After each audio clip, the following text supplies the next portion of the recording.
Adapun para believers, para kaum mukminin, mereka yang mengimani Allah Subhanahu wa taala dan memang memilih untuk menghambakan dirinya bagi Allah Subhanahu wa taala, maka seluruh kegiatan kehidupan yang ia lakukan adalah bentuk penghambaan dirinya kepada Allah Subhanahu wa taala. Assalamualaikum warahmatullahi wabarakatuh. Bismillahi walhamdulillahi wa qad kafa.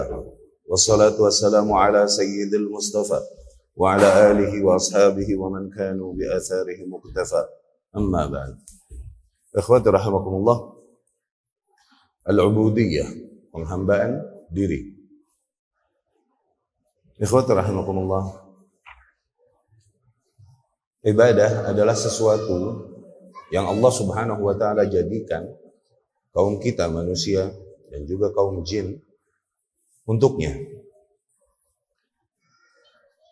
Di mana tujuan eksistensi kita, keberadaan kita di alam semesta ini, Allah Subhanahu wa taala jadikan untuk hal tersebut. Agar setelah diciptakan, kita menghambakan diri kepada Allah Subhanahu wa taala. Allah Subhanahu wa taala berfirman, "Wa ma khalaqtul jinna wal insa illa liya'budun." Tidaklah aku ciptakan jin, tidak juga manusia, kecuali dengan tujuan agar mereka beribadah kepadaku. Yakni yuwahhidun, yakni menjadikanku sebagai satu-satunya zat yang mereka ibadahi. Maka memahami makna dan hakikat ibadah adalah sesuatu yang sangat mendasar, yang seringkali kita lengah.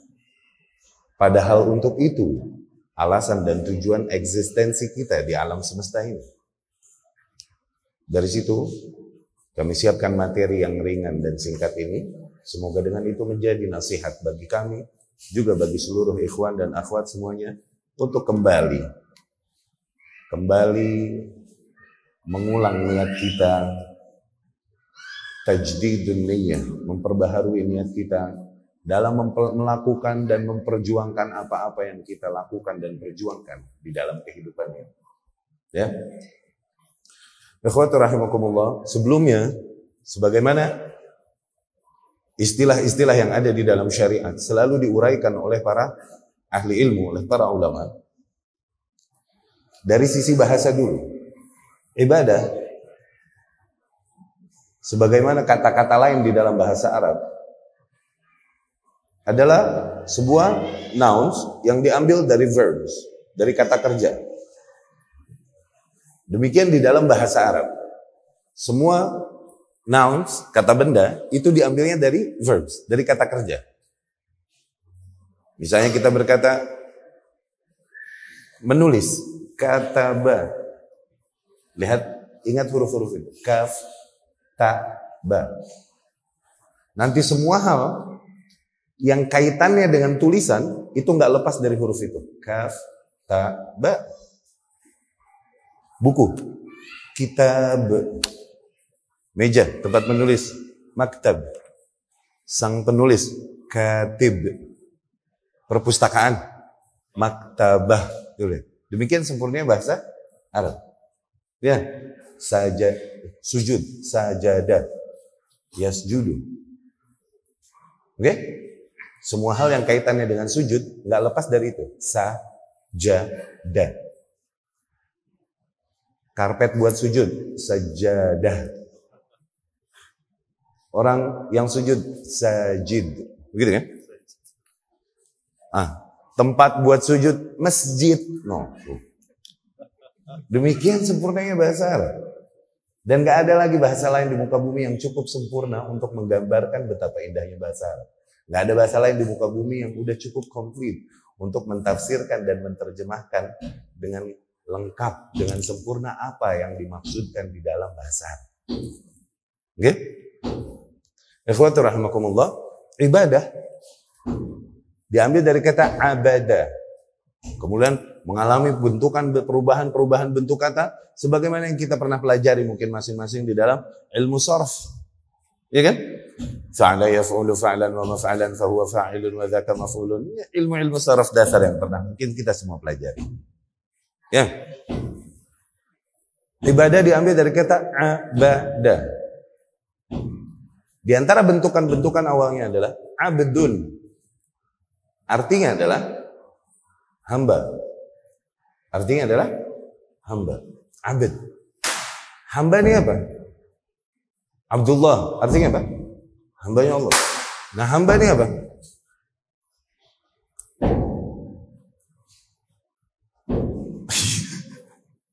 Udah hook ya. Hamba ini apa? Hamba adalah seseorang yang tak memiliki kebebasan. Hakikatnya demikian, bukan? Seseorang yang tak memiliki kebebasan.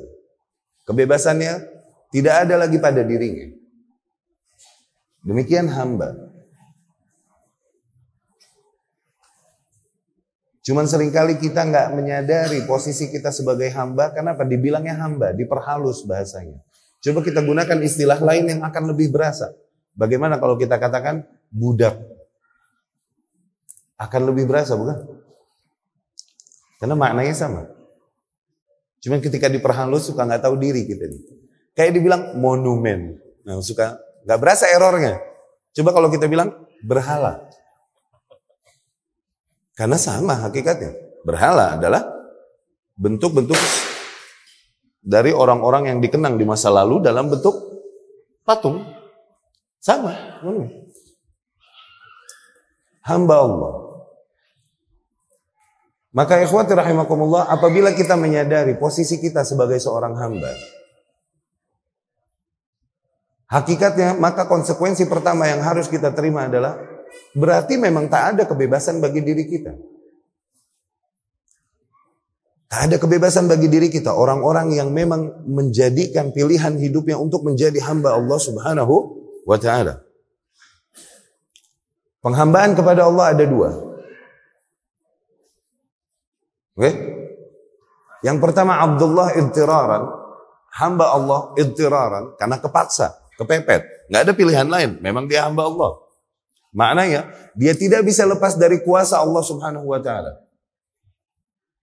Dia tak bisa lepas dari apa yang Allah takdirkan baginya. Itu hamba Allah. Nah, dari sisi sini maka mukmin ataupun kafir masuk ke dalam makna hamba Allah. Karena mereka juga adalah kaum yang tidak bisa lepas dari rizki Allah Subhanahu wa taala dan dari apa yang Allah tentukan kepada mereka, bukan? Itu Abdullah yang pertama, Abdullah idtiraran. Hamba Allah yang karena memang nggak ada pilihan lain. Namun ada bentuk hamba yang kedua. Nah, ini yang mulia.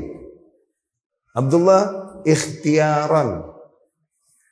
Hamba Allah yang memang berangkat dari pilihan hidupnya untuk menjadi hamba bagi Allah Subhanahu wa taala. Berangkat dari kesadarannya dia memilih untuk menjadi hamba Allah Subhanahu wa taala. Nah, inilah orang-orang beriman. Semoga Allah Subhanahu wa taala jadikan kita termasuk second type ini, tipe yang kedua ini. Hamba Allah yang memang menjadikan pilihan hidupnya untuk menjadi hamba, untuk menghambakan dirinya hanya kepada Allah Subhanahu wa taala. Nah, penghambaan yang ini, apabila kita sadari konsekuensi awalnya adalah, berarti maknanya tak ada kebebasan bagi diri kita. Karena demikianlah seorang hamba, orang yang tak memiliki kebebasan, pada hakikatnya demikian. Allah tak biarkan kita menikmati 24/7 dari waktu kita. Tidak. 5 waktu untuk Allah Subhanahu wa ta'ala. Allah tak biarkan kita menggunakan harta dan nikmat-nikmat yang ada pada kita semaunya. Tidak. Gunakan nikmat yang ada padamu untuk sesuatu yang halal dan kemudian keluarkan hak-hak Allah di situ dari zakatnya, sedekahnya dan lain-lain. Allah tak biarkan kita berfashion semau kita, enggak. Gunakan dhawabit syar'i di dalam fashion kita. Allah tak biarkan kita bermuamalah, bersosialisasi semaunya, tidak.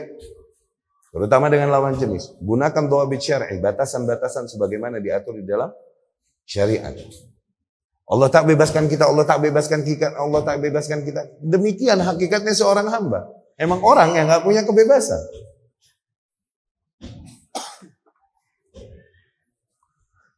Namun ikhwati rahimakumullah, sadarkah kita justru seseorang ketika ia menghambakan diri kepada Allah Subhanahu wa taala, justru dengan itu ia menjadi semerdeka-merdekanya manusia. Dan mereka yang mengaku bahwasanya mereka adalah para manusia yang merdeka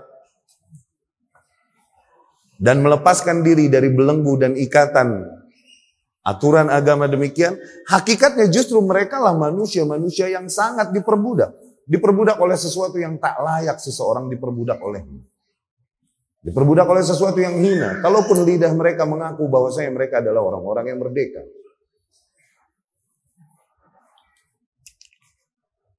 Seorang hamba Allah Subhanahu wa taala tidaklah dia pusingkan pada dirinya. Tidaklah dia perjuangkan pada dirinya apa yang dikatakan makhluk. Nah, yang dia hiraukan dan perjuangkan hanya apa yang diridhoi oleh Allah Subhanahu wa taala. Berbeda dengan mereka yang melepaskan dirinya dari penghambaan dirinya kepada Allah Subhanahu wa taala.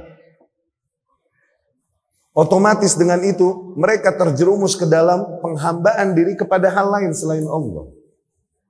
Karena manusia hakikatnya adalah zat, sesuatu yang nggak bisa untuk tidak menghambakan diri kepada satu hal. Nggak bisa. Manusia harus menghambakan diri kepada sesuatu.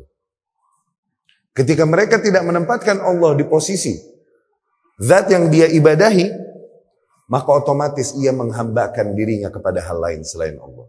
Yaitu apa? Hawa. Afara'aita man ittakhadha ilahahu hawa. Tidakkah kalian lihat mereka yang menjadikan Tuhan yang mereka sembah adalah hawa, their own desire, hawa nafsunya yang mereka perjuangkan dan mereka sembah. Selain itu pun karena hawa nafsunya, akhirnya yang ia penuhi adalah apa? Adalah tuntutan lingkungan sosialnya. Social pressure, yang dia perjuangkan adalah apa? Apa kata orang kalau nggak begini? Apa kata orang kalau nggak begitu? Lihat, yang diperjuangkan di dalam hidupnya, apa yang dikatakan lidah dan mata para makhluk pada dirinya. Tak lagi dia hiraukan apa yang Allah Subhanahu wa taala tuntut pada dirinya. Dengan itu, seseorang justru menjadi hamba bagi sesuatu yang tak layak ia menghambakan diri padanya. Apa-apa yang dikatakannya hanyalah sesuai dengan apa yang dikatakan oleh kaumnya. Apa-apa yang diperjuangkan dan diucapkannya dan disiarkannya hanyalah sesuai dengan arus, vibes manusia kemana? Vibesnya manusia kemana? Trennya kemana? Dia ikut ke situ. Gak pernah stand on something. Gak pernah bertahan di atas sebuah idealisme yang dia yakini. Kalaupun untuk itu dia mesti melawan arus para manusia dan menjadi anti mainstream. Karena apa? Karena ia tak menempatkan Allah Subhanahu wa taala sebagai zat yang ia hambakan dirinya pada. Maka yang ia perjuangkan adalah apa yang diridhoi para makhluk pada dirinya. Yang ia perjuangkan adalah bagaimana untuk menambah para lovers dan membuat para haters berkurang. Itu yang ia perjuangkan dalam dirinya. Ketika ia melepaskan diri dari penghambaan dirinya kepada Allah Subhanahu wa taala. Otomatis. Mengapa ia menuntut ilmu kuliah? Iyalah gua kuliah. Kenapa emang? Apa kata orang kalau S1 aja kagak? Apa kata orang? Kenapa ia bekerja? Iyalah. Kenapa bekerja? Iya, kenapa kau berusaha? Kenapa bekerja? Apa kata orang kalau nganggur? Dia menuntut ilmu sekolah dan lain-lain. Kenapa emang? Apa kata orang kalau nggak sekolah? Esensi melakukan semua itu untuk Allah Subhanahu wa taala udah hilang. Akhirnya dalam prosesnya seringkali terjadi pelanggaran aturan main Allah Subhanahu wa taala di dalam kehidupan. Kenapa? Niat dari awalnya memang bukan lagi lillahi taala. Nggak ragu mereka melanggar aturan main Allah Subhanahu wa taala di dalam kehidupan. Adapun para believers, para kaum mukminin, mereka yang mengimani Allah Subhanahu wa taala dan memang memilih untuk menghambakan dirinya bagi Allah Subhanahu wa taala, maka seluruh kegiatan kehidupan yang ia lakukan adalah bentuk penghambaan dirinya kepada Allah Subhanahu wa taala. Demikian ibadah dengan maknanya yang luas. Ibadah tidak hanya terbatas pada perkara-perkara yang sifatnya ritual saja. Betul, itu ibadah. Seperti sholat, wirid, dan lain-lain. Betul, itu ibadah. Tapi lebih luas dari itu. Seseorang lelaki yang keluar rumah mencari nafkah untuk menghidupi anak istrinya, hakikatnya itu adalah ibadahnya. Apabila ia yastashir, apabila ia dapat chemistry ibadahnya, itu adalah jadi bentuk ibadahnya. Seorang wanita yang melakukan tugasnya melayani suami dan mendidik anaknya, itu adalah ibadahnya. Apabila ia meniatkan hal itu, ia menyadari bahwasanya ini bentuk ibadahnya. Bukan hanya sebagai kehidupan atau kegiatan sehari-harinya yang emang seseorang harus melakukan ini. Apabila seseorang melakukan kerjanya, mencari nafkah dan lain-lain, hanya sebagai apa? Ya karena emang begitulah hidup, harus keluar rumah dan harus cari nafkah. Emang hidup begitu kan? Emang harus begitu kan? Di titik itu, apalah bedanya ia dengan orang-orang yang tak beriman kepada Allah? Apalah bedanya seorang muslim dengan non-muslim? Lebih jauh lagi, apalah bedanya ia dengan binatang? Bukankah binatang juga keluar mencari nafkah? Lalu apa yang membuat, yang made us so special, yang membuat kita sangat spesial di mata Allah Subhanahu wa Ta'ala? Kegiatan-kegiatan, aktivitas kehidupan ini sungguh bukan lain kita lakukan sebagai bentuk penghambaan diri kita kepada Allah Subhanahu wa Ta'ala. Ingat hal itu ketika kita melakukan kegiatan kita, memulai pagi hari untuk melakukan kegiatan kita. Ingat hal itu bahwa yang aku lakukan adalah bentuk ibadahku kepada Allah. Semua bentuk kegiatan kehidupanku, ini yang Allah tuntut dari makna ibadah. Bukan hanya terbatas pada perkara ritual. Ini yang Allah berfirman, "Qul," katakanlah, "Inna salati," sesungguhnya salatku, "wa nusuki," dan sesembelihanku, "wa mahyai wa mamati," bahkan seluruh hidup dan matiku. Nah, seluruh hidup dan matiku. Lillahi Rabbil Alamin. Hanyalah bagi Allah, Rabb semesta alam. Apabila para kaum mukminin, kaum muslimin menyadari hal ini, niscaya kaum muslimin di tempat-tempat dan di lingkungan sosial mereka adalah menjadi orang-orang yang menjadi tauladan bagi para makhluk yang lain. Di dalam pekerjaannya, dia melakukan apa yang ia lakukan bukan hanya sebatas mencari nafkah, bukan. Tapi apa? Ini bentuk ibadahku kepada Allah Subhanahu wa Ta'ala, sehingga ia jaga kualitas pekerjaannya dengan baik. Ia jaga kesakralan kegiatannya ini. Aku tak mau mengotori ibadahku dengan khianat-khianat, korupsi dan lain-lain. Kenapa? Ini ibadahku, aku tak mau mengotorinya. Kalau dia dapat chemistry ini di dalam ibadahnya, dalam penghambaan diri. Seorang penuntut ilmu akan menuntut ilmu dan memohon petunjuk kepada Allah Subhanahu wa Ta'ala, memohon keikhlasan. Mengapa ia lakukan hal itu? Karena ini tanggung jawabku, emang umur segini emang mesti sekolah dan bukan. Ini bentuk ibadahku yang bisa kulakukan di usiaku sekarang. Dan aku tak mau mengotorinya dengan apa-apa yang merupakan bentuk pengkhianatan. Dari situ ia lakukan upayanya sebisa mungkin, seoptimal mungkin untuk menuntut ilmunya, menjalankan tugasnya. Demikian seorang istri melayani suami bukan lagi beban dan kepaksa.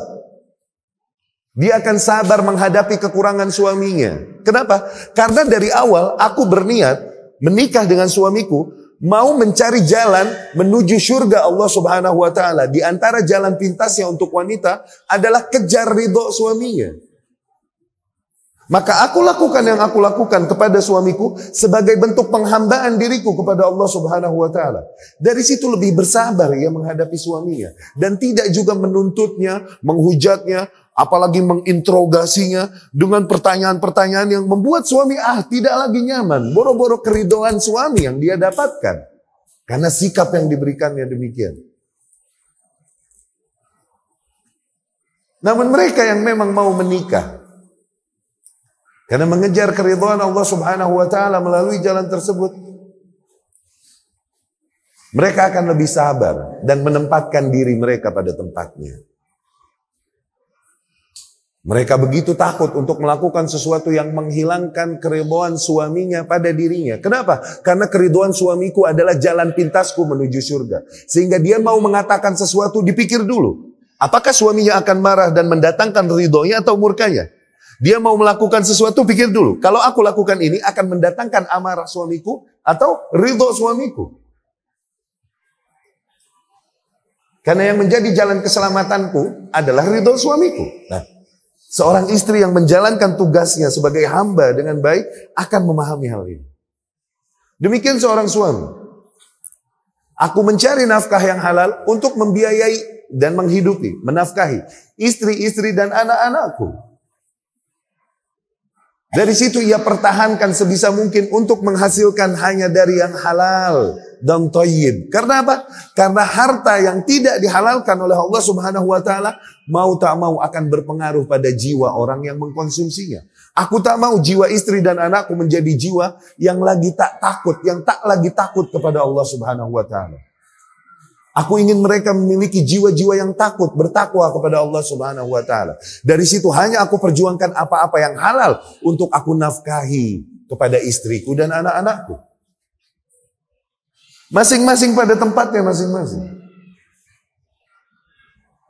Para pekerja-pekerja muslim memiliki nilai yang lebih agung sebenarnya daripada hanya sekedar nilai profesionalisme.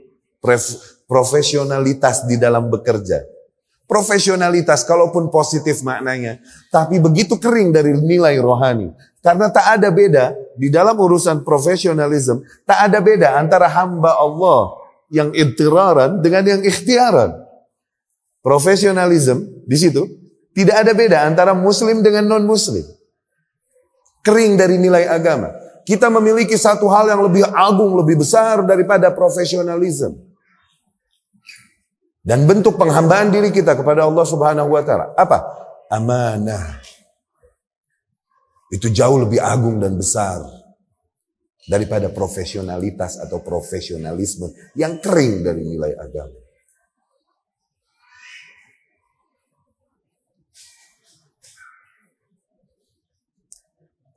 Demikian seorang yang menghambakan dirinya memang kepada Allah Subhanahu wa taala. Dan betapa ia menyadari hakikat dan kemudian chemistry dari ibadah tersebut. Sehingga seluruh kegiatan kehidupannya tidaklah ia lakukan kecuali hanya sebagai bentuk penghambaan dirinya kepada Allah Subhanahu wa taala. Dan itu adalah di antara bentuk rahmat Allah Subhanahu wa taala kepada para manusia, para makhluknya. Di mana jalan mendekatkan diri kepada Allah menggapai ridhonya banyak. Bukan hanya terbatas pada hal-hal yang perkaranya ritual dan lain, tidak. Semua bentuk kegiatan. Dapat kita lihat dari definisi ibadah sendiri. Ikhwati rahimakumullah, al-ibadah. Ibadah. Definisi yang paling banyak disampaikan oleh para ahli ilmu adalah definisi yang diberikan Syekhul Islam Ibn Taimiyah rahimahullah, Ahmad ibnu Abdul Halim. Hiya ismun jami' likulli ma yuhibbuhu Allah wa yardah. Ibadah adalah sebuah nama yang menghimpun semua makna. Semua hal. Sebuah ibadah adalah sebuah nama atau sebuah gelar yang menghimpun semua perkara. Ismun jami' likulli ma yuhibbuhu Allah wa yardah. Yang menghimpun semua perkara yang dicintai oleh Allah dan diridhoi oleh Allah. Ibadah adalah sebuah gelar atau sebuah nama yang menghimpun, mencakup semua bentuk perkara yang dicintai dan diridhoi oleh Allah Subhanahu wa taala. Minal a'mal wal aqwal, baik sifatnya aktivitas atau ucapan-ucapan. Az-zahirah, baik yang tampak, zahir, dilakukan oleh fisik, sholat dan lain-lain. Wal batinah, dan juga yang batin, yang ada dalam hati, sabar, tawakal, roja, khauf, itu ibadah. Jadi ibadah adalah sebuah gelar, sebuah nama, yang menghimpun atau mencakup semua perkara yang dicintai dan diridhoi oleh Allah Subhanahu wa ta'ala. Baik sifatnya aktivitas-aktivitas, amalan-amalan, atau ucapan-ucapan, ya, tasbih, istighfar, takbir, ya. Baik yang zahir dilakukan oleh fisik ataupun yang batin dilakukan oleh hati. Itu ibadah. Definisi yang paling konkret menggambarkan makna ibadah adalah definisi tersebut yang datang dari Syekhul Islam Ibnu Taimiyah rahimahullah. Ini tergambarkan, lihat. Fuqara sahabat, para orang-orang fakir di antara sahabat mendatangi Rasulullah sallallahu alaihi wasallam. Yashtaqun, mereka pada komplain kepada Rasul sallallahu alaihi wasallam. Ya Rasulullah, dhahaba ahlud duthur bil ujur. Wahai Rasulullah, para hartawan di antara kami mengalahkan kami di dalam urusan pahala. Yani mereka kaum yang yatasabaqun fil khairat, yang berlomba-lomba di dalam mengejar kebaikan, mengejar pahala. Nah, yang fakir-fakir nih pada komplain, pada mengeluh sama Rasul sallallahu alaihi wasallam. Mereka berkata, "Dhahaba ahlud duthur bil ujur." Para hartawan di antara kami ya Rasulullah mengalahkan kami urusan pahala. Wa kaifa dzalik? Kenapa no? Bisa begitu? Zain. Yusallun kama nusalli. Mereka salat, kita juga salat. Sama. Wa yasumun kama nasum. Mereka berpuasa sebagaimana kita juga puasa. Sama. Wa yatasaddaquna bifuduli amwalihim. Tapi mereka dapat bersedekah dengan kelebihan harta yang ada pada mereka. Kita ini yang qadarullah fakir kalah lah sebelah situ. Komplain sama Rasul sallallahu alaihi wasallam. Kemudian Rasul mengarahkan mindset mereka. Tayyib. Ini keliru mindset ini. Seolah-olah sedekah hanya terbatas pada perkara yang sifatnya material saja. Awalaisa qad ja'alallahu lakum ma tasaddaquna bih? Bukankah Allah telah jadikan pada kalian sesuatu yang dengannya kalian dapat bersedekah? Ala, ketahuilah. Inna likulli tasbihatin sadaqah. Sesungguhnya pada setiap tasbih yang kau ucapkan, subhanallah, sedekah. Tahmidah, tahmid, alhamdulillah, sadaqah. Takbir, sadaqah. Tahlil, sadaqah. Al-amru bil ma'ruf, sadaqah. Nahi 'anil munkar, sadaqah. Lihat, semua bentuk aktivitas positif yang diridhoi dan dicintai oleh Allah Subhanahu wa taala adalah bentuk sedekah, bentuk ibadah. Yang dengan itu seorang hamba mendapatkan pahala dari Allah Subhanahu wa taala. Bahkan lebih jauh, lihat aktivitas ini. Rasul berkata sallallahu alaihi wasallam, "Bal wa fi bud'i ahadikum sadaqah." Bahkan pada kemaluan tiap-tiap kalian terdapat sedekah. Allahu akbar. Yani ketika kita menyalurkan syahwat kita, itu hitungannya sedekah dapat pahala. Sahabat yastaghribun, menganggap aneh hal ini. Kenapa? Yang namanya ibadah, pahala ini sesuatu yang beban kan, makanya dibilang taklif. Nggak disangka sesuatu yang sifatnya digemari, basic insting manusia, insting dasar manusia, loh jadi ibadah juga beginian, gitu. Mereka bertanya kepada Rasul, ya Rasulullah, ayati ahaduna syahwatahu fayakunu lahu fihi ajr. Ya Rasulullah, beneran salah seorang di antara kita menuruti syahwatnya, yakni mendatangi keluarganya, mendatangi ahlinya, istrinya, mensetubuhi istrinya. Afwan, innallaha la yastahi minal haq. Allah tak malu dari yang hak. Seseorang di antara kita mendatangi istrinya, tayyib, melakukan hubungannya, dari situ dapat pahala juga ya Rasulullah. Jadi sedekah juga, dapat pahala juga ya Rasulullah. Rasul pun menjawab sallallahu alaihi wasallam, atara la wada'aha fi haram. Di sini Rasul mengajarkan mafhum mukhalafah di dalam usul fiqh. Coba kalian bayangkan, bagaimana kalau dia salurkan syahwatnya kepada yang haram? Afayakun lahu alaihi wizr?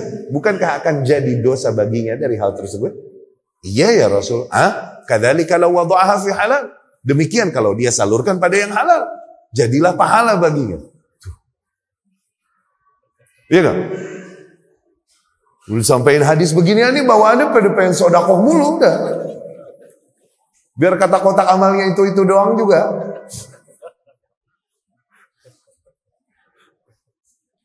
Lihat betapa Allah Subhanahu wa taala bukakan banyak pintu bagi para hamba untuk mendekatkan diri kepadanya.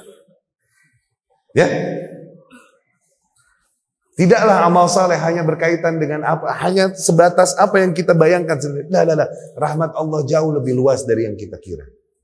Rahmat Allah jauh lebih luas dari yang kita bayangkan. Dan ikhwati rahimakumullah, ibadah sehingga menjadi sesuatu yang dicintai dan diridhoi oleh Allah Subhanahu wa taala, ia haruslah memenuhi dua syarat inti, dua syarat mendasar yang tidaklah sah dan diterima, tidak menjadi amalan yang dicintai dan diridhoi oleh Allah Subhanahu wa taala kecuali apabila ia memenuhi dua hal tersebut. Dua hal tersebut merupakan juga rahasia atau konsekuensi di balik dua kalimat syahadat yang diucapkan oleh seorang hamba. Ketika ia bersaksi bahwa la ilaha illallah, tiada Tuhan selain Allah. Artinya apa? Tidak ada zat yang hak untuk disembah, diserahkan kepadanya bentuk penghambaan diri, kecuali hanya Allah Subhanahu wa taala. La ma'buda bihaqqin illallah. Tak ada zat yang hak untuk diibadahi, diserahkan baginya bentuk-bentuk ibadah, penghambaan diri, kecuali hanya Allah Subhanahu wa taala. Hak di sini lawan kata batil. Hak di sini artinya lawan kata batil, bukan lawan kata tanggung jawab, bukan. Oke? Artinya adalah semua hal yang diibadahi manusia selain Allah batil. Hanya Allah satu-satunya zat yang hak untuk diibadahi. Dari kalimat syahadat pertama ini, konsekuensi awalnya adalah, maka agar tidaklah seseorang melakukan yang ia lakukan dari bentuk ibadahnya kecuali hanya ia niatkan dengan itu untuk mengejar ridha Allah Subhanahu wa taala. Ia harus jadikan Allah sebagai satu-satunya zat yang ia kejar ridhonya, yang ia lakukan effort ini untuknya. Niatnya, ikhlasnya, ia harus mentauhidkan Allah dalam hal itu. Menjadikan Allah satu-satunya zat yang ia serahkan seluruh bentuk ibadahnya padanya. Itu mentauhidkan Allah. Tauhid artinya menunggalkan, mengesahkan, mensatukan. Kenapa nggak menyatukan? Kan dari wahada, yuwahidu tauhidan. Kalau mensatukan, satu. Kalau menyatukan, mix. Mensatukan nih, ada banyak. Ente pilih satu, ente hapus yang lain. Nah itu mensatukan. Mengesahkan, menunggal.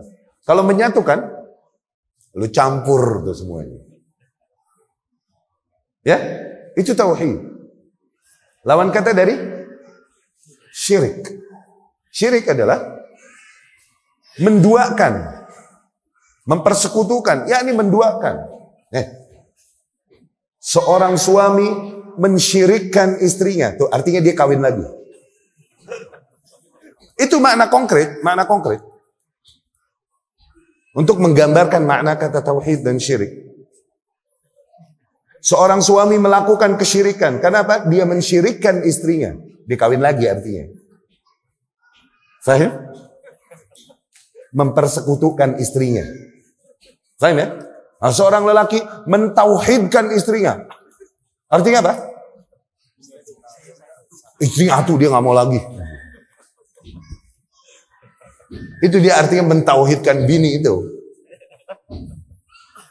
Ya. Jadi ada Syekh Saleh As-Suhaimi hafizahullah. Ini ulama. Ulama ini refleksnya ilmu. Syekh Saleh As-Suhaimi yang buta, tua. Ada salah seorang penuntut ilmu, dia tanya, "Ya Bini, kau sudah nikah?" "Iya." "Ya sudah Syekh." "Berapa istrimu?" Oke? Ini murid rumahnya mau defense. Oke? "Ana muwahhid." Aku ahli tauhid ya Syekh. Ya salam. Syekh ini Syekh Saleh Suhaimi. Refleks jawabannya, refleks. "Ya Bini, at-tauhid thalathah aqsam." Wahai anakku, tauhid ini tiga bagian loh by the way. Faham? Rububiyah, uluhiyah. Kalau emang bertauhid kau. Warabi' dan yang keempat al-ittiba'.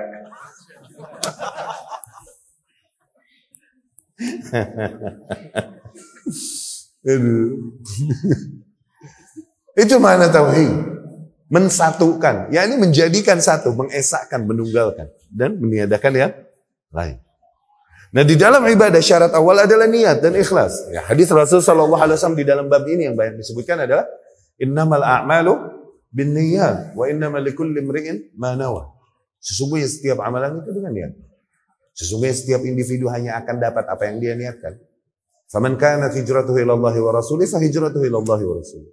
Wa man kanat hijratuhu lid-dunya tusibuha aw imra'atin yankihuha fa hijratuhu ila ma hajar ilaihi. Allah pun berkata di dalam hadis qudsi, "Ana aghna syuraka 'ani syirk." Aku adalah zat yang paling enggak butuh sekutu.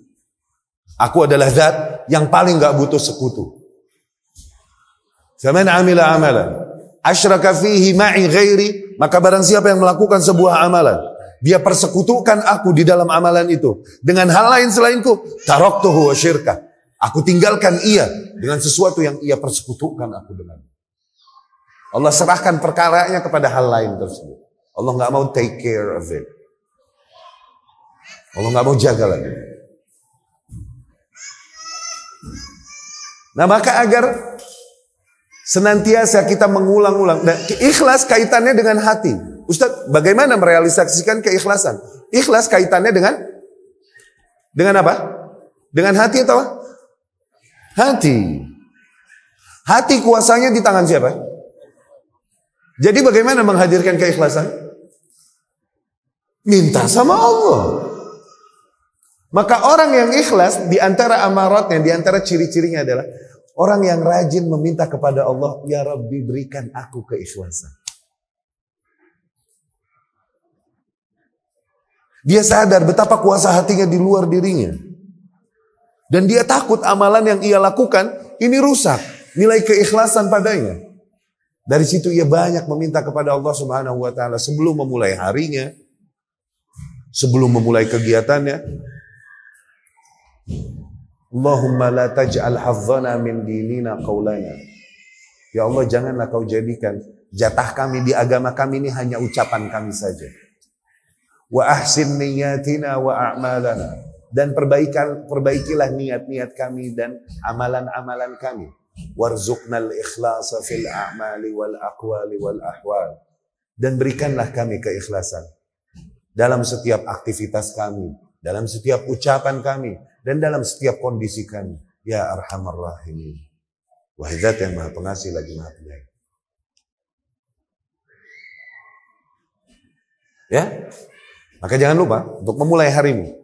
Kalau keluar rumah, habis baca doa keluar rumah atau baca doa naik kendaraan dan lain-lain, tambahkan Allahumma rzuqnal ikhlas. Atau dengan bahasa apapun, Allah Maha tahu. Minta kepada Allah keikhlasan, tafwid, berserah kepada Allah Subhanahu wa taala. Itu orang yang ikhlas.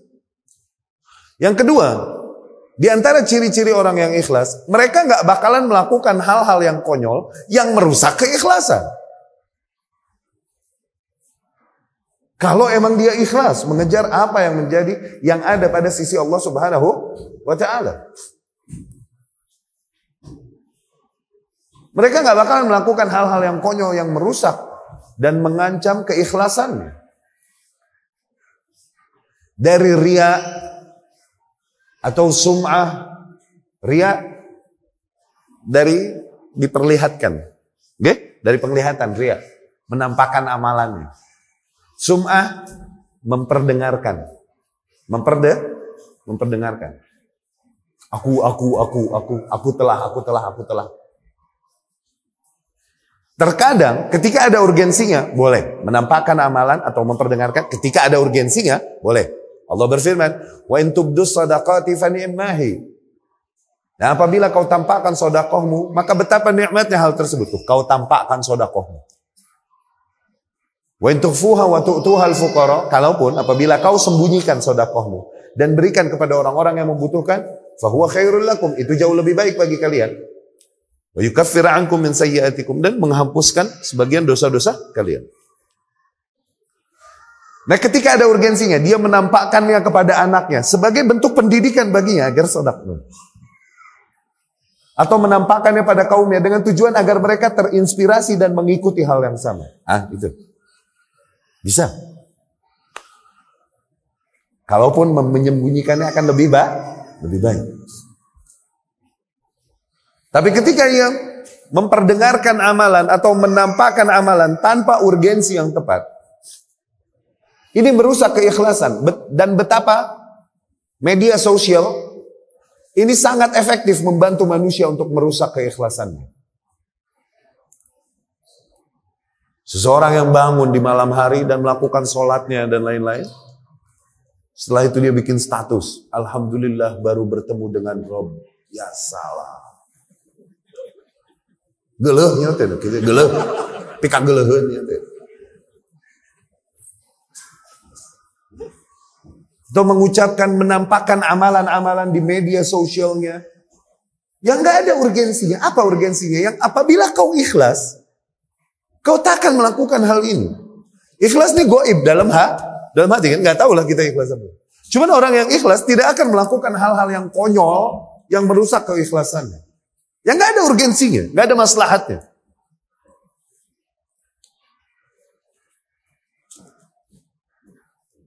Dari situ agar kita pertimbangkan apa yang kita lakukan, agar senantiasa kita pertimbangkan, mawas diri. Yang kita ucapkan, yang mau kita ceritakan kepada manusia, ini kira-kira merusak keikhlasanku apa enggak? Fahmi? Ini hal-hal yang mungkin remeh, tapi seringkali kita lalaikan. Di dalam kehidupan sehari-hari. Kita mau menceritakan, mau melakukan sesuatu, mau menyampaikan sesuatu. Ini ada urgensinya enggak nih? Kira-kira kalau aku sampaikan akan merusak keikhlasanku enggak? Nah demikian orang yang ikhlas, dia akan selalu maintain keikhlasannya. Dengan apa? Dengan minta keikhlasan terus kepada Allah, senantiasa memperbaharui niatnya, dan hindari hal-hal yang merusak keikhlasan, dari riya dan sum'ah. Yang dengan itu mengurangi kadar keikhlasannya. Ya? Dengan itu sebuah amalan barulah memenuhi syarat yang pertama. Dan itu adalah konsekuensi dari kalimat syahadat yang pertama. Ketika seorang bersaksi bahwa la ilaha illallah, tiada Tuhan yang hak untuk disembah melainkan Allah. Dan dari syahadat yang kedua, ketika seseorang bersaksi bahwa Muhammad adalah utusan Allah, konsekuensinya adalah la matbu'a bihaqqin illa rasul. Tidak ada person, tidak ada orang yang hak untuk diikuti dalam rangka mendekatkan diri kepada Allah Subhanahu wa taala kecuali hanya Rasul sallallahu alaihi wasallam. Tadi la ilaha illallah tauhidullah, mentauhidkan Allah. Muhammad Rasulullah tauhidur rasul, mentauhidkan Rasul. Jadi banyak jalan, kita hindari semua jalan, kita hanya pilih satu jalan yang kita tempuh dan ikuti, yaitu jalan yang dibawakan Rasul sallallahu. Ini tauhidur Rasul. La ilaha illallah tauhidullah. Muhammad Rasulullah tauhidur Rasul. Setelah kita ikhlas melakukan ibadah kita tadi, kemudian di dalam melakukannya pun kita melihat contoh yang datang dari Rasulullah sallallahu alaihi wasallam. Tidak dengan hawa nafsu kita. Tidak dengan apa yang begitu berjalan di antara manusia dan kaum kita langsung melihat itu sebagai bentuk penghambaan diri dan ritual yang memang mendekatkan diri kepada Allah. Tidak. Kita lihat apa benar memang ada petunjuk Rasul demikian sallallahu alaihi wasallam. Sebesar apapun effort seorang hamba, bentuk penghambaan dirinya kepada Allah, pengorbanannya, tapi di dalam teknisnya tidak sesuai dengan tuntunan yang datang dari Rasul sallallahu alaihi wasallam, sia-sia. Sebesar apapun.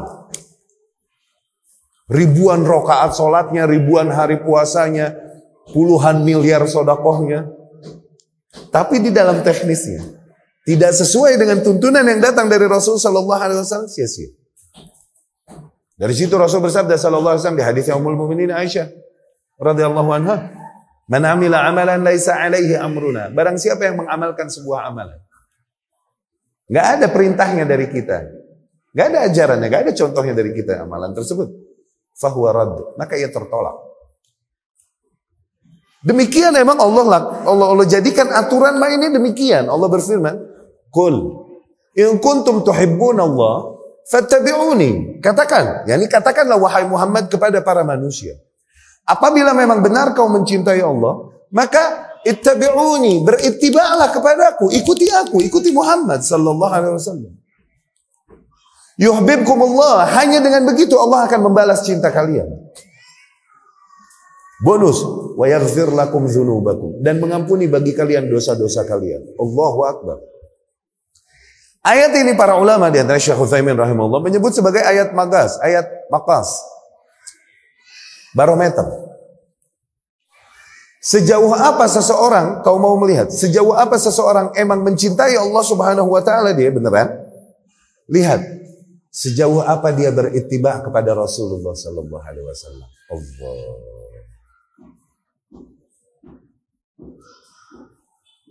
Sejauh apa seseorang memang dicintai Allah dan mencintai Allah memang? Lihat sejauh apa dia berittiba. Ketika di dalam akidahnya, di dalam amalannya, semakin dominan ittiba'nya kepada Rasulullah sallallahu alaihi wasallam, maka semakin besar rasa cintanya kepada Allah. Semakin dominan di dalam amalannya, di dalam keyakinannya, apa-apa yang tidak diajarkan Rasul sallallahu alaihi wasallam, baik dalam akidah ataupun amalan ya, dari muhdats yang tidak ada keterangannya dari Rasulullah sallallahu alaihi wasallam, bid'ah, maka semakin tipis pula kadar cintanya, hakikatnya kepada Allah Subhanahu wa taala. Dan penilaian bukan pada pengakuan lidah, tapi pada apa yang ada di dalam hati. Lihat ayat tadi. Katakanlah apabila memang benar kau mencintai Allah. Tuh, kalau emang beneran kau cinta Allah, maka ikuti aku. Tuh, berarti berittiba kepada Muhammad adalah bukti cinta yang benar kepada Allah. Meninggalkan jalan Muhammad SAW dan memilih jalan-jalan lain yang bertentangan dengan sunnahnya, maka itu bukti kedustaan cinta seseorang kepada Allah Subhanahu wa taala. Yuhibbukumullah, hanya dengan begitu, yakni hanya dengan berittiba kepada Rasul, barulah Allah akan membalas cinta kalian. Maknanya apa? Barulah Allah akan mengganjar kalian dengan apa yang kalian harapkan, ridhonya, ampunannya, pahalanya, surganya, ketika memang berittiba kepada Rasul sallallahu alaihi wasallam. Tanpa berittiba kepada Rasul sallallahu alaihi wasallam, maka cintamu bertepuk sebelah tangan. Allah tak akan membalas cinta kalian.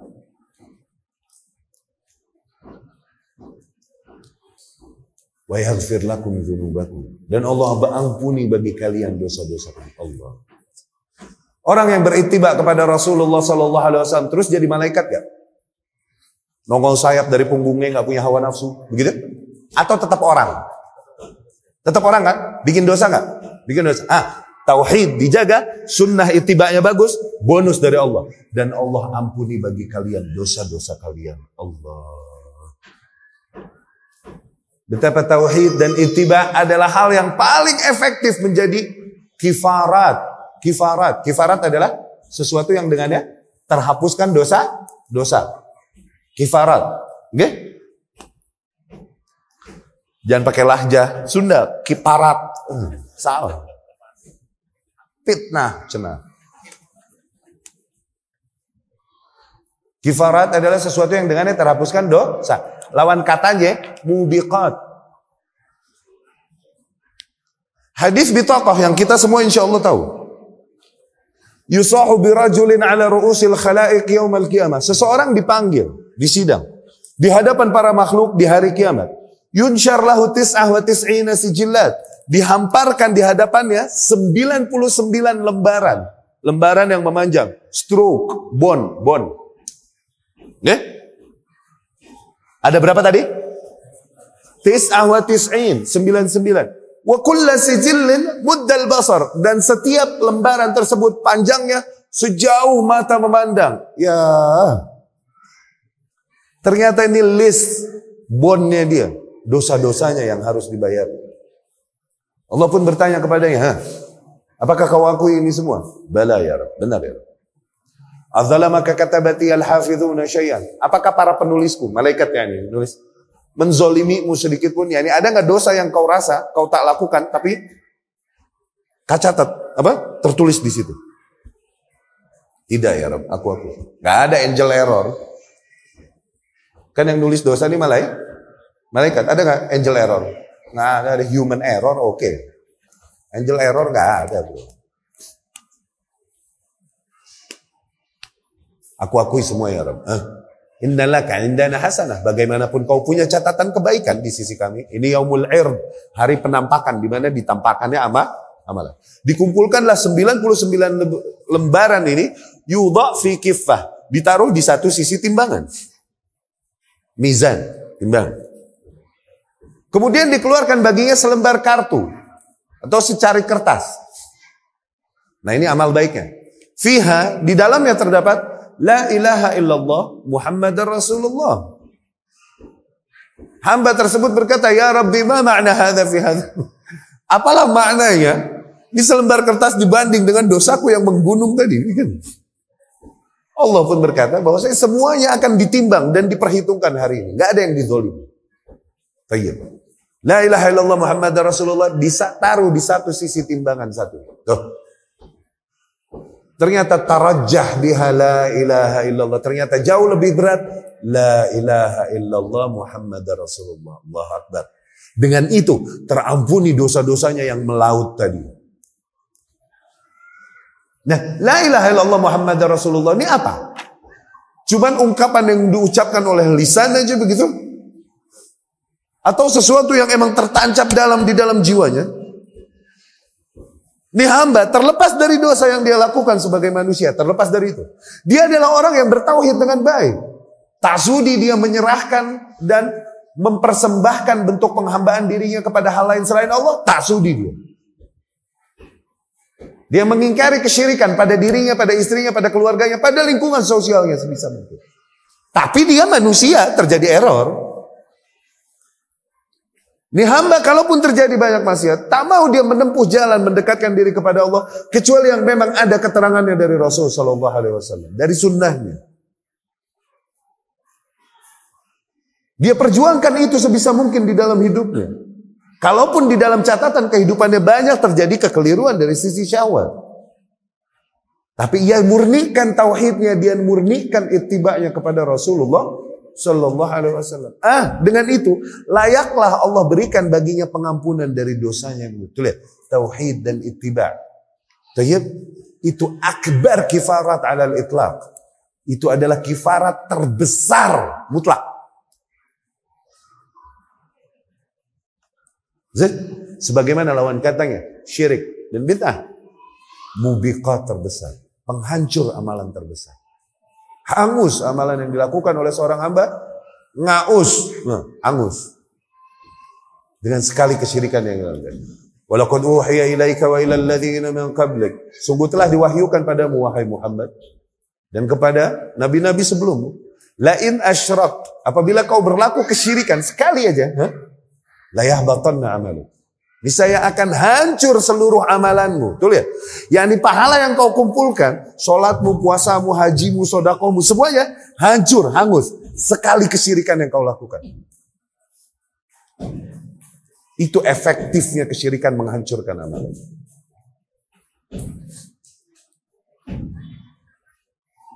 Demikian sebuah amalan dapat menjadi sesuatu yang memang diridhoi dan dicintai oleh Allah Subhanahu wa taala. Yuhibbuhullahu wa yardah, dicintai dan diridhai Allah apabila memenuhi dua syarat tersebut. Yang pertama tadi apa? Agar ia meniatkan amalan tersebut ikhlas hanya lillahi ta'ala. Ikhlas ya akhi, artinya apa? Ngepol. Totalitas. Kalau Anda nuangin air, Anda tuangin sampai habis. Tuh. Aneh mengikhlaskan air. Tuh, aku berikan semuanya. Artinya itu.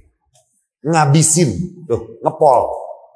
Ketika aneh tuangin setengah, kemudian aneh kasih lagi ke wadah lain setengahnya, aneh gak ikhlas. Aku mempersekutukan. Tuh. Ikhlas artinya apa? Ngabisin. Dari situ habis itu apa? Khalsan. Habis. Ikhlas ya nih. Totally, ngabisin, ngepol, udah. Gak nyisain sedikit pun buat yang lain. Itu ikhlas.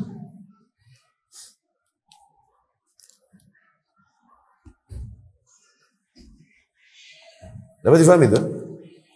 Jadi sebuah ibadah dapat diterima apabila memenuhi Syarat pertama, keikhlasannya tersebut, dan ini adalah konsekuensi dan makna di balik kalimat syahadat yang pertama.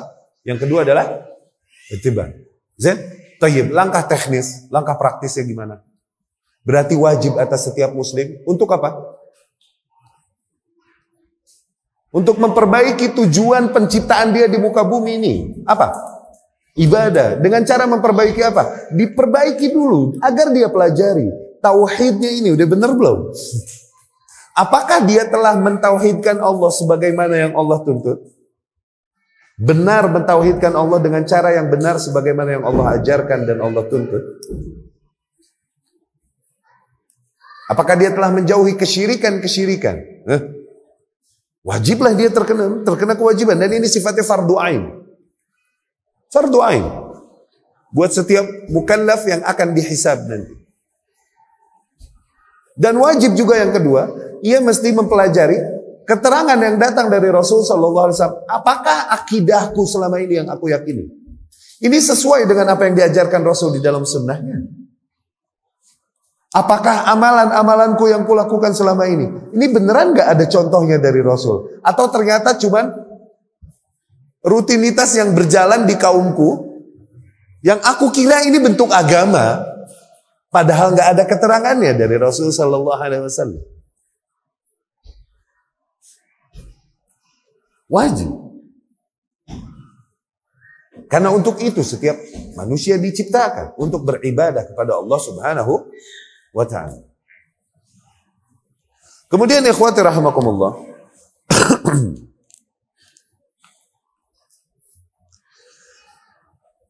di antara yang disampaikan Syekhul Islam Ibn Taimiyah rahimahullah di dalam bab ini,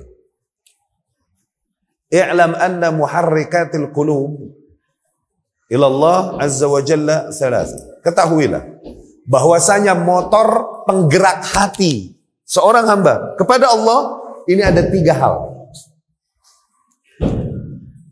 I'lam anna muharrikatil qulub ila Allah thalatha.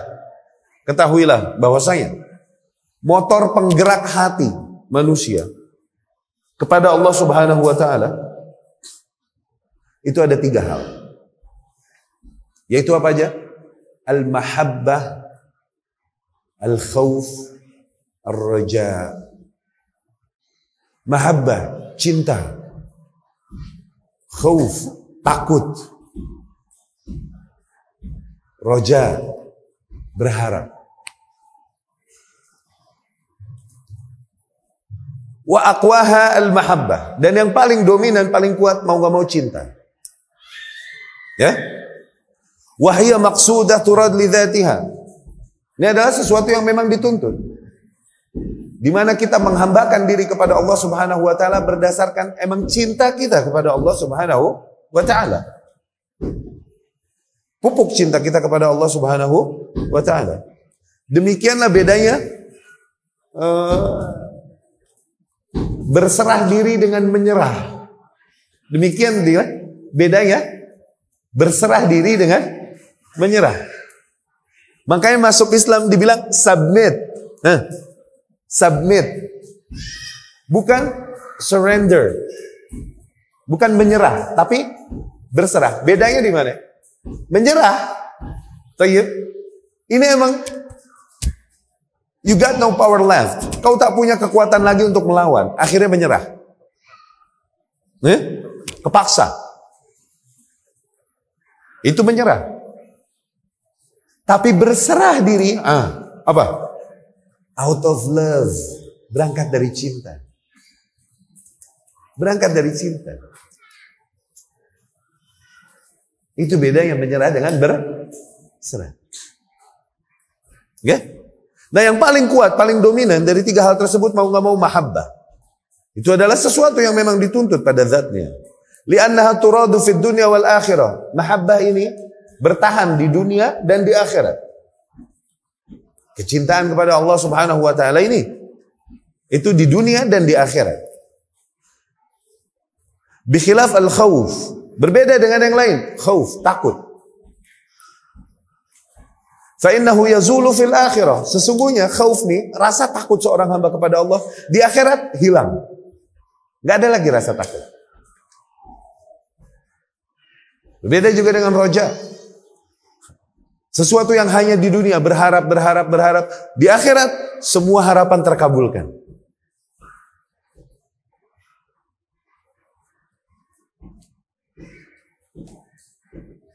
Adapun mahabbah, maka bertahan di dunia dan di akhirat.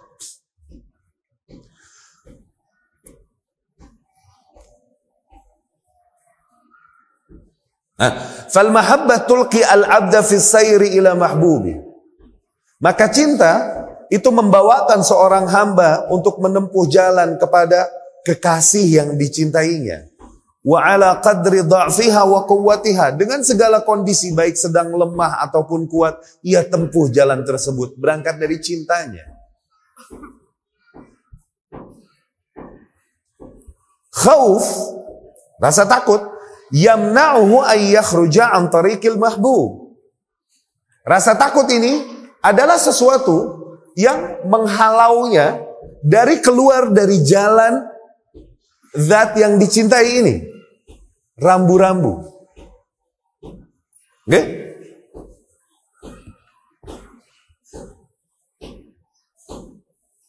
Warraja yaqudu. Dan harapan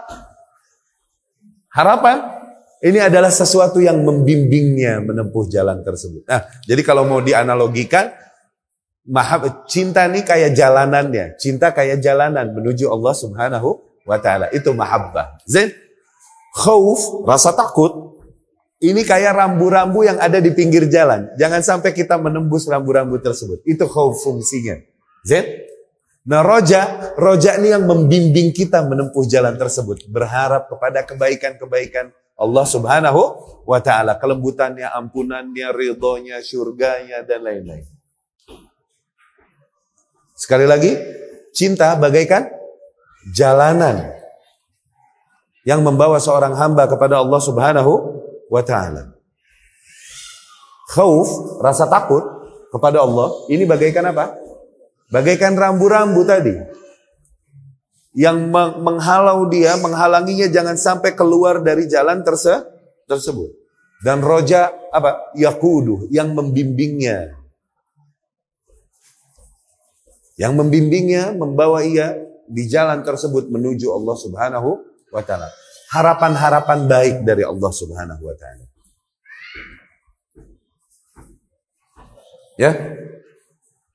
Nah, khauf, rasa takut kepada Allah Subhanahu wa ta'ala dibangkitkannya di dalam diri kita nih dengan apa? Rasa takut kita bangkitkan dalam diri kita dengan membaca ayat-ayat dan hadis-hadis yang sifatnya wa'id, yang sifatnya ancaman-ancaman. Zain? Roja, kita hibur diri kita memperbesar harapan kita, husnudzan kita kepada Allah Subhanahu wa ta'ala dengan membaca apa? Ayat-ayat yang sifatnya wa'ad, janji-janji baik.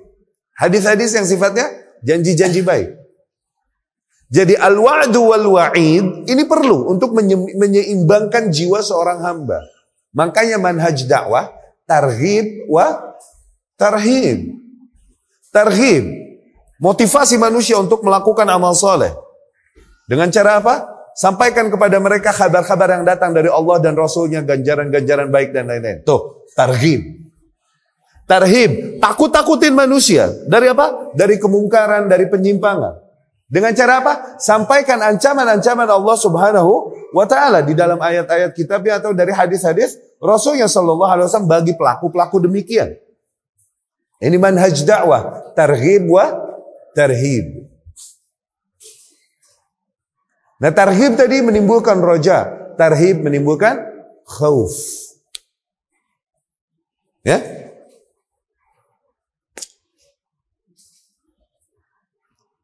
Dan ini sedikit tambahan, suka banyak yang keliru. Awas, ayat-ayat dan hadis-hadis wa'id. Kaidah. Ayat-ayat dan hadis-hadis wa'id. Oke? Itu Ahlus Sunnah meyakininya gimana? Ayat-ayat dan hadis-hadis ancaman-ancaman Allah Subhanahu wa ta'ala. Itu gimana? Diserahkan kepada masyiah Allah Subhanahu wa ta'ala. Kehendak Allah Subhanahu wa ta'ala. Kehendak Allah Subhanahu wa ta'ala.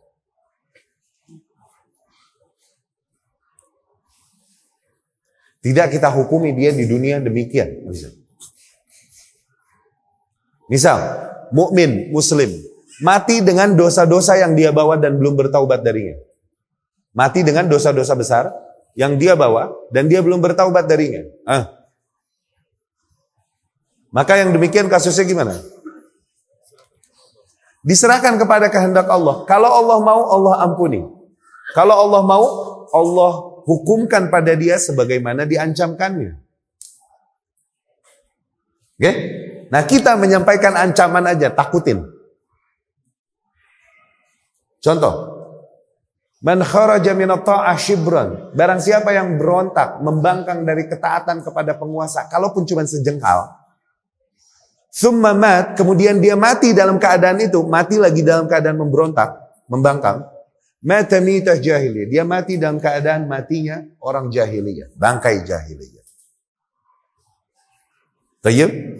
Nah, kita menyampaikan hal ini. Apakah maknanya kita menghukumi seseorang yang mati dalam kondisi demikian, si fulan bin fulan fix mati jahiliyah? Lah. Tapi sampaikan ancaman-ancaman ini. Fungsinya apa tadi? Tarhib, takhwif, takut-takutin supaya orang nggak melakukan pelanggaran. Tapi si fulan bin fulan yang matinya emang lagi begitu kebenaran, apakah kita bilang dia, oh berarti fix mati jahiliyah, nanti berarti di akhirat dihukum sama Allah? Enggak. Wallahu alam. Kita serahkan kepada kehendak Allah. Insya kalau Allah mau azabah, Allah hukum sebagaimana diancamkan. Wa insya, dan kalau Allah mau, Allah ampuni. Dan gak ada yang menuntut Allah subhanahu wa ta'ala. Gak ada yang menggugat Allah subhanahu wa ta'ala. Dan tetap Allah maha adil.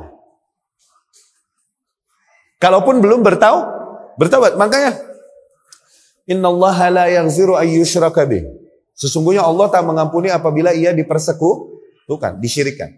Wa yaghfiru maduna dzalik, dan Allah ampuni maduna dzalik, dosa-dosa di bawah kesyirikan, dosa-dosa lain selain syirik. Lima yasha, bagi siapapun yang dikehendaki. Nah, poin-poin penting dari ayat ini apa? Yang pertama, awas, yang tidak diampuni oleh Allah ini syirik kalau dia mati di atasnya dan belum bertaubat darinya. Kalau dia taubat, maka diampuni. Tidak ada dosa yang tidak diampuni dengan syirik. Mutlak, semua dosa termasuk syirik. Dengan taubat, semua dosa diampuni. Mutlak, dengan taubat. Gak ada dosa yang gak diampuni. Yang tidak diampuni nih, kalau syirik, mati di atas kesyirikan dan belum bertaubat dari, nah itu gak diampuni. Faham ya? Jadi jangan kita bilang semua dosa diampuni kecuali syirik. Akhirnya orang yang pernah ke dukun jadi bete, bro. Begitu gak? Jangan. Buka harapan mereka bahwa sahabat, bahkan the best of ummah, sahabat adalah orang-orang yang dulunya menyembah hal lain selain Allah. Kemudian menjadi generasi terbaik. Zen? Nah kemudian, poin penting yang difahami dari ayat tadi. Sesungguhnya Allah tidak mengampuni apabila ia disyirikkan dan mengampuni dosa-dosa lain selain itu. Poin kedua.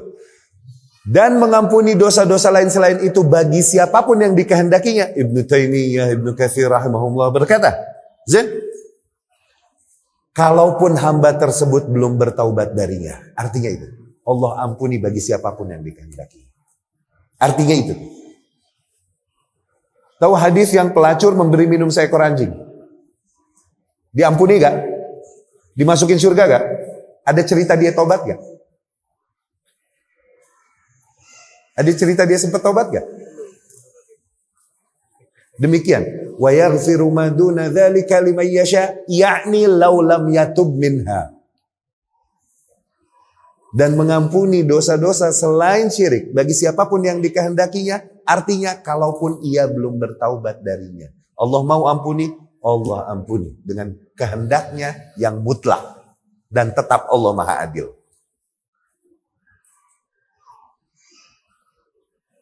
Cari sebab-sebab pengampunan berarti. Kenapa? Banyak dosa yang kita belum bertaubat darinya. Lupa mau taubat. Kenapa? Kebanyakan dosanya. Iya gak? Beda sama orang-orang zaman dulu ketika kena musibah.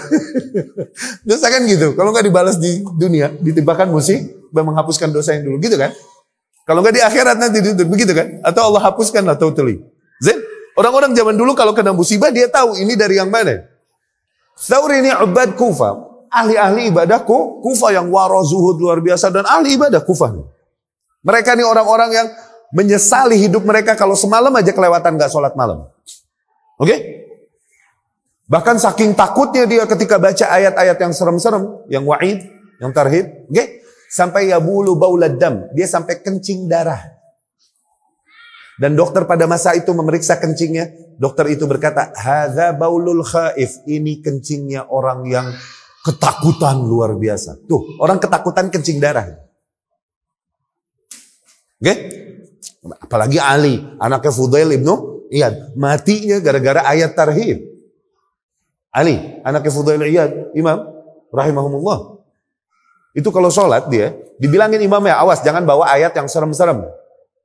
Tayyib, misalnya, kullama nadijat juludun baddalnahum juludan ghairaha. Setiap kali hangus satu kulit, kami gantikan kulit yang baru. Liyadzukul azab, supaya mereka terus merasakan azab. Allah, ini kan serem nih ayat begini.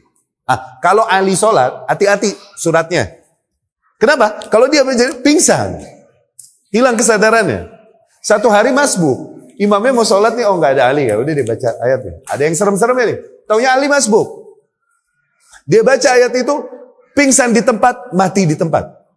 Matinya gara-gara yang anaknya Fudail bin Iyad, makanya Fudail bin Iyad dibilang Abu Ali.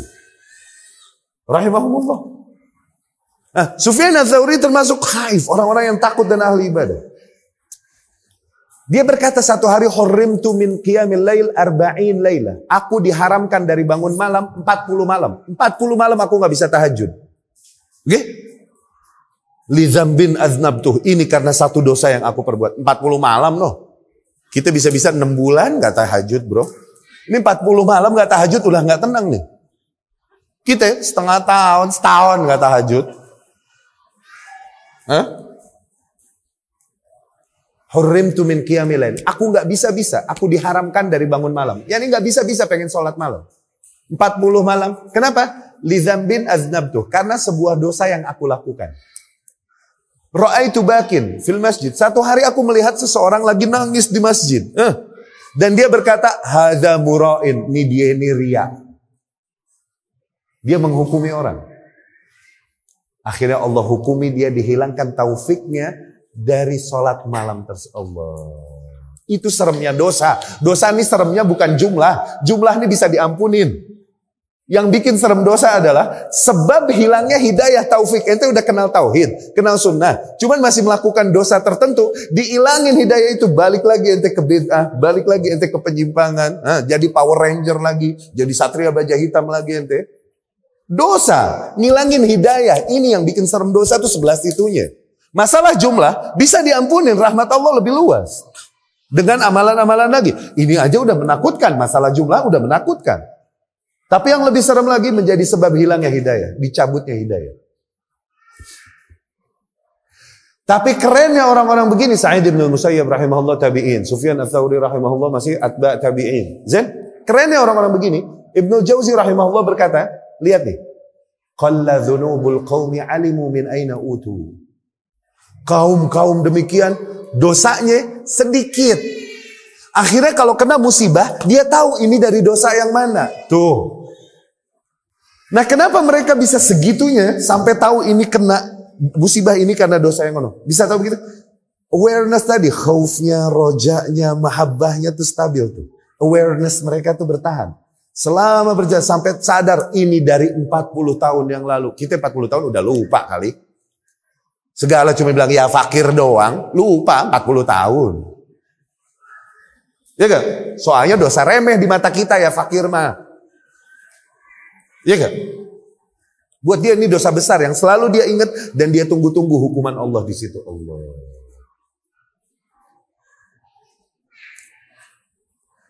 Kemudian ikhwati rahimakumullah. Tadi kita katakan bahwasanya orang yang memang memahami hakikat ibadah kepada Allah Subhanahu wa taala, justru dengan itu mereka menjadi manusia-manusia yang paling merdeka. Terlepaskan dari belenggu-belenggu yang membelenggu para manusia. Apa-apa yang dihiraukannya dan diperjuangkannya adalah apa yang diridhai oleh Allah Subhanahu wa taala, bukan lagi apa yang diucapkan lidah makhluk, apa yang dilihat para mata makhluk. Ini tak lagi penting baginya. Yang dia perjuangkan, yang dia hiraukan adalah apa-apa yang Allah Subhanahu wa taala ridhoi pada dirinya. Hamba yang merdeka demikian karena dia mentotalitaskan penghambaannya kepada Allah Subhanahu wa taala. Dengan itu dia menjadi semerdeka-merdekanya hamba. Ini terungkap di antara ungkapan-ungkapan ahli ilmu yang menggambarkan kemerdekaan jiwa nih. Ungkapan Syekhul Islam sendiri Ibnu Taimiyah rahimahullah. Beliau menghabiskan waktu hidupnya 17 tahun di penjara. Difitnah. 17 tahun di penjara tapi nggak dur. Oke? Total, kalau di total nih, dirembes 17 tahun di penjara. Nggak sempat nikah. Ibnu Taimiyah rahimahullah. Zain? Karena apa? Karena akidah yang dia tegaskan akhirnya memprovokasi sebuah kaum, diprovokasi penguasanya, ditangkap. Ya kan? Ntar lagi ada lagi orang yang menyimpang, dia ingkari penyimpangannya ini itu, difitnah lagi, diprovokasi lagi, ditangkap lagi, dipenjara lagi. Ibnu Qayyim Jauziyah rahimahullah termasuk yang menemaninya di penjara sampai akhir wafatnya.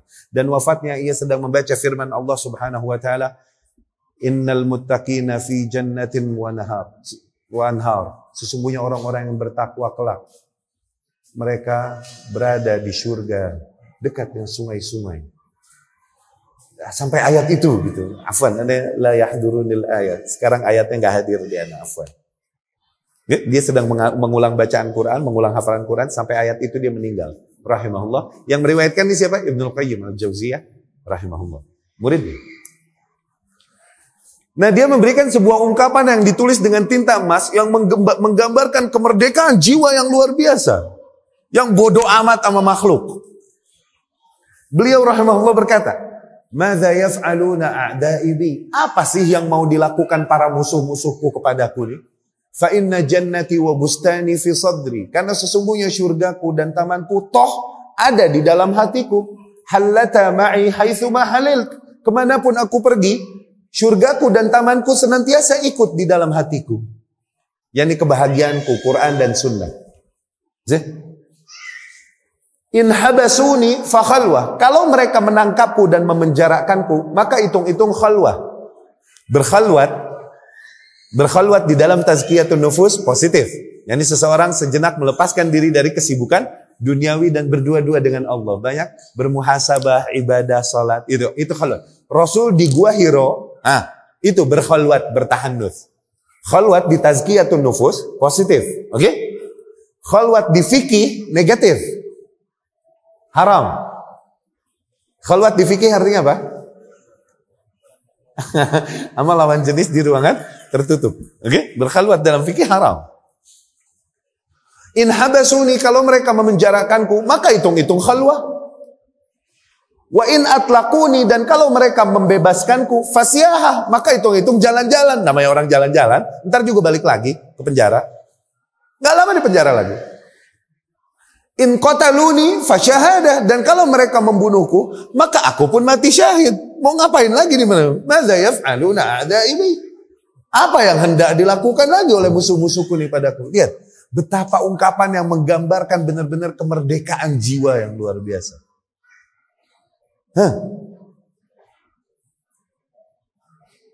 Mereka rahimahumullah orang-orang yang telah dapat memahami chemistry penghambaan diri kepada Allah Subhanahu wa ta'ala dan kemudian menerapkannya di dalam kehidupannya.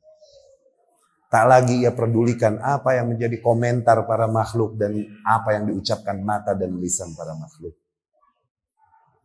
Yang ia pedulikan adalah apa yang diridhoi oleh Allah Subhanahu wa ta'ala. Hubungannya dengan makhluk hanya sebatas aku tak menzaliminya, aku tak mengambil sesuatu yang menjadi haknya. Gitu. Aku memenuhi tanggung jawabku kepada mereka toh, gitu. Bukan maknanya aku hendak mengejar ridho mereka, enggak. Para penuntut ilmu. Untuk para penuntut ilmu. Perealisasian penghambaan diri kita kepada Allah Subhanahu wa ta'ala. Awas.